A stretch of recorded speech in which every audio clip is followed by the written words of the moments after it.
गौरी देवी राजकीय महिला महाविद्यालय अलवर में बीएससी भाग प्रथम प्राणी शास्त्र की कक्षा का स्वागत है।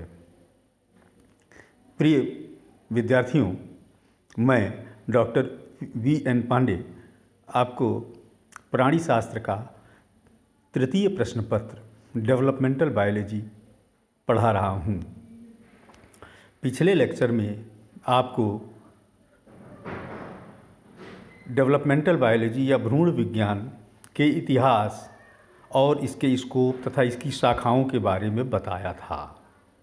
आज हम उस बात को आगे बढ़ाते हुए भ्रूण विज्ञान के आगे के टॉपिक्स का अध्ययन करेंगे। भ्रूण के विकास के विभिन्न चरण होते हैं।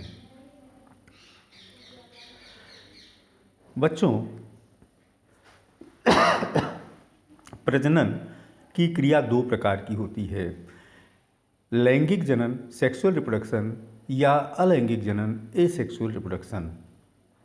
सामान्यतया जितने भी उच्च वर्गीय पादप या जंतु हैं उन सभी में लैंगिक या सेक्सुअल प्रकार का प्रजनन ही पाया जाता है और भ्रूण विज्ञान मुख्यतया सेक्सुअल रिप्रोडक्शन से ही संबंधित है। सेक्सुअल रिप्रोडक्शन में भ्रूण के विकास के विभिन्न चरण होते हैं जो कि गैमीट के निर्माण से प्रारंभ होकर गैमीट निर्माण के बाद जाइगोट का निर्माण, निषेचन के द्वारा जाइगोट का निर्माण, जाइगोट के बाद उसका विदलन, विदलन के बाद मॉरुला का बनना, मॉरुला से ब्लेस्टुला का बनना, ब्लेस्टुला से गैस्टुला का बनना और गैस्टुला बनने के बाद उसमें विभिन्न प्रकार के अंगों का निर्माण होना। विभिन्न प्रकार के अंगों के निर्माण के बाद अलग अलग प्रकार के जंतुओं में अलग अलग प्रकार से वयस्क का निर्माण होना, कहीं पर मेटामॉर्फोसिस की क्रिया के द्वारा होना और कहीं पर बिना मेटामॉर्फोसिस के द्वारा होना। ये समस्त क्रियाएं भ्रूण विज्ञान के अध्ययन का भाग हैं। इनका प्रारंभ प्रत्येक अवस्था में गैमीटोजेनेसिस या गैमीट निर्माण से प्रारंभ होता है। आज हम गैमीटोजेनेसिस के बारे में, गैमीट के निर्माण के बारे में सामान्य चर्चा करेंगे। बच्चों, सामान्यतया शरीर की जो कोशिकाएं, सामान्य कोशिकाएं होती हैं जिनको हम सोमैटिक सेल्स कहते हैं या कायिक कोशिकाएं कहते हैं, इनमें प्रत्येक कोशिका में जो क्रोमोसोम होते हैं उन क्रोमोसोम्स के जोड़े में सेट होते हैं, पेयर्ड होते हैं, जोड़ेदार सेट होते हैं। जैसे आप जानते हैं कि मानव में 23 पेयर्स 23 जोड़े क्रोमोसोम के सेट होते हैं। ऐसी कोशिकाएं जहां क्रोमोसोम के सेट जोड़े में हों वो डिप्लॉयड कोशिकाएं या द्विगुणित कोशिकाएं कहलाती हैं। जो गैमीट कोशिकाएं होती हैं इनको युग्मक कहते हैं। युग्मक कोशिकाओं में सामान्यतया ये संख्या जोड़े में नहीं रह जाती, अर्थात आधी हो जाती है। तो जो सामान्य डिप्लॉयड या द्विगुणित कोशिकाएं हैं उनमें रिडक्शनल डिवीजन होता है, मियोसिस जिसको कहते हैं या अर्धसूत्रीय विभाजन कहते हैं। इस अर्धसूत्रीय विभाजन के द्वारा सामान्य जर्म कोशिकाएं विभाजित होती हैं और इस विभाजन के बाद जो गैमीट बनता है वो हैप्लॉयड कोशिका कहलाता है। इसको अगुणित कोशिका कहते हैं। इसमें क्रोमोसोम का एक ही सेट होता है, जोड़े वाला सेट अनुपस्थित होता है। बाद में जब निषेचन होने लगता है तो निषेचन के समय एक मेल गैमीट और एक फीमेल गैमीट दोनों मिल जाते हैं और दोनों में, जैसा मैंने बताया कि अनपेयर्ड सेट्स ऑफ क्रोमोसोम्स होते हैं, लेकिन जब मिल जाते हैं तो फिर से क्रोमोसोम के सेट का जोड़ा तैयार हो जाता है, वैसा ही जोड़ा जो सामान्य डिप्लॉयड या सोमैटिक कोशिकाओं में होता है और अब इसको जाइगोट कहते हैं। तो इस तरह से गैमीट के निर्माण के दौरान जो क्रोमोसोम की संख्या आधी हुई थी, फर्टिलाइजेशन के द्वारा वो संख्या पुनः सामान्य स्तर पर, डिप्लॉयड स्तर पर स्थापित कर दी जाती है। गैमीट दो प्रकार के होते हैं, नर गैमीट मेल गैमीट और फीमेल गैमीट मादा गैमीट। मेल गैमीट को सामान्यतया स्पर्म या स्पर्मेटोजोआ कहते हैं और फीमेल गैमीट को एग या ओवम कहते हैं, अंडाणु कहते हैं, और मेल गैमीट को शुक्राणु कहते हैं। फीमेल गैमीट अर्थात अंडाणु या ओवम के निर्माण की क्रिया oogenesis या अंड जनन कहलाती है। ये क्रिया मादा जननांग ओवरी में संपन्न होती है। जो मेल गैमीट नर युग्मक या स्पर्म, इसके निर्माण की क्रिया स्पर्मेटोजेनेसिस या शुक्राणु जनन कहलाती है। ये नर जनन अंग, जिसको टेस्टिस कहते हैं, वहाँ संपन्न होती है। अधिकांश मामलों में गैमीटोजेनेसिस की प्रक्रिया में अर्धसूत्रीय विभाजन होता है, किंतु इसके कुछ अपवाद भी हैं जहाँ बिना अर्धसूत्री विभाजन के भी गैमीट का निर्माण संभव है।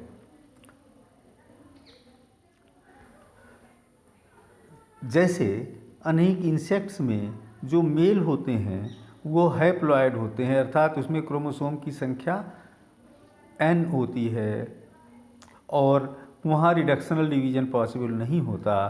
तो ऐसे इंसेक्ट्स में स्पर्मेटोजेनेसिस की क्रिया माइटोटिक विभाजन के द्वारा ही संपन्न होती है, लेकिन ये अपवाद स्वरूप अवस्थाएं हैं।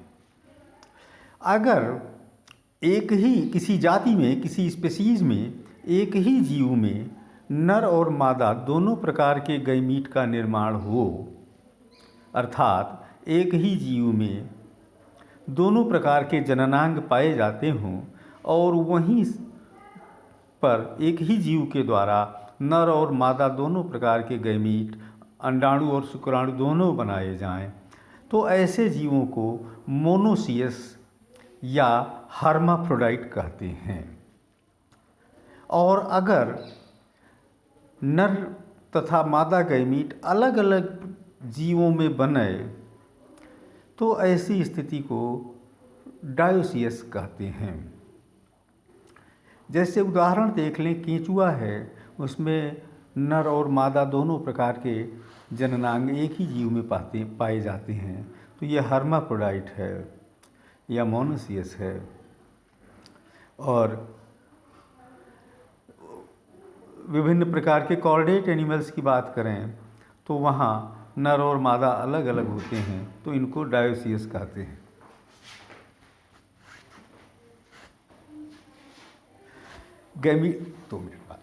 गैमीटोजेनेसिस का महत्व देख लेते हैं बच्चों। गैमीट फॉर्मेशन का बहुत अधिक महत्व है। लैंगिक जनन की क्रिया में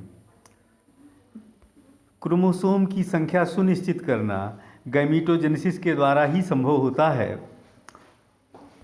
जैसा मैंने बताया कि पहले क्रोमोसोम की संख्या आधी कर दी जाती है और उसके बाद फिर फर्टिलाइजेशन के समय क्रोमोसोम की संख्या पुनः सामान्य स्थापित कर दी जाती है।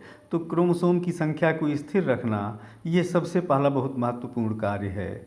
दूसरा, गैमीट ही एक पीढ़ी से दूसरी पीढ़ी तक लक्षणों का स्थानांतरण करने का सबसे महत्वपूर्ण प्रक्रिया का कार्य करते हैं और इसी के द्वारा ही एक पीढ़ी के लक्षण अगली पीढ़ी में पहुंचते हैं, अर्थात माता पिता के लक्षण उसकी संतानों में पहुंचते हैं। गैमीटोजेनेसिस के द्वारा ही ये भी संभव हो पाता है कि माता के आधे लक्षण और पिता के आधे लक्षण, दोनों ही लक्षण एक अगली पीढ़ी में पहुंचाए जा सकें और इस तरह से लक्षणों का पीढ़ी से अगली पीढ़ी तक पहुंचाए जाते रहना ही बहुत ही महत्वपूर्ण है गैमीटोजेनेसिस के द्वारा। गैमीटोजेनेसिस में क्रॉसिंग ओवर की प्रक्रिया होती है। एक मियोटिक डिवीजन होता है जिसमें क्रॉसिंग ओवर होती है। क्रॉसिंग ओवर में क्रोमोसोम के दोनों जोड़े आपस में मिलते हैं, दोनों में लक्षणों का आदान प्रदान होता है। इसका व्यापक अर्थ ये समझें कि जो माता है उस माता के दोनों पेरेंट्स अर्थात माता के पिता और माता उन दोनों के लक्षण आपस में मिल कर के तीसरी पीढ़ी में पहुंच रहे हैं, और जो पिता है उस पिता के पीछे की पीढ़ी माता और पिता दोनों के लक्षण मिल कर के अगली पीढ़ी में पहुंच रहे हैं। अर्थात न सिर्फ माता पिता बल्कि उसके एक पीढ़ी और पहले के लक्षण भी गैमीटोजेनेसिस की प्रक्रिया के द्वारा अगली पीढ़ी में पहुंचाया जाना सुनिश्चित किया जाता है। इस तरह से ये आप देख सकते हैं कि लक्षणों को पीढ़ी दर पीढ़ी पहुंचाए रखना गैमीटोजेनेसिस का कार्य है, और क्रॉसिंग ओवर के द्वारा रिकॉम्बिनेशंस अर्थात नए नए जीन के नए नए संयोग बनते हैं और जिनके द्वारा विभिन्न नवीन लक्षण भी बनते हैं। अर्थात न सिर्फ माता पिता या पेरेंट्स एंड ग्रैंड पेरेंट्स उनके लक्षण आते हैं बल्कि नवीन लक्षण भी अगली पीढ़ियों में उत्पन्न होते हैं, ऐसे लक्षण जो पिछली पीढ़ियों में नहीं थे। तो इस प्रकार से निरंतरता और नवीनता दोनों ही सुनिश्चित किया जाना गैमीटोजेनेसिस की क्रिया के द्वारा संभव हो पाता है। बच्चों, यहाँ एक चित्र दिया हुआ है जिसमें बाईं तरफ स्पर्म के निर्माण की प्रक्रिया बनाई गई है, दाईं तरफ एग के निर्माण की प्रक्रिया दिखाई गई है। आगे अगले लेक्चर्स में हम स्पर्म के निर्माण की क्रिया स्पर्मेटोजेनेसिस और ओवम के निर्माण की क्रिया ओवोजेनेसिस के बारे में अध्ययन करेंगे। बच्चों, अगर कोई समस्या हो तो मुझे व्हाट्सएप के द्वारा या टेलीफोन के द्वारा आप सूचित कर सकते हैं। धन्यवाद बच्चों।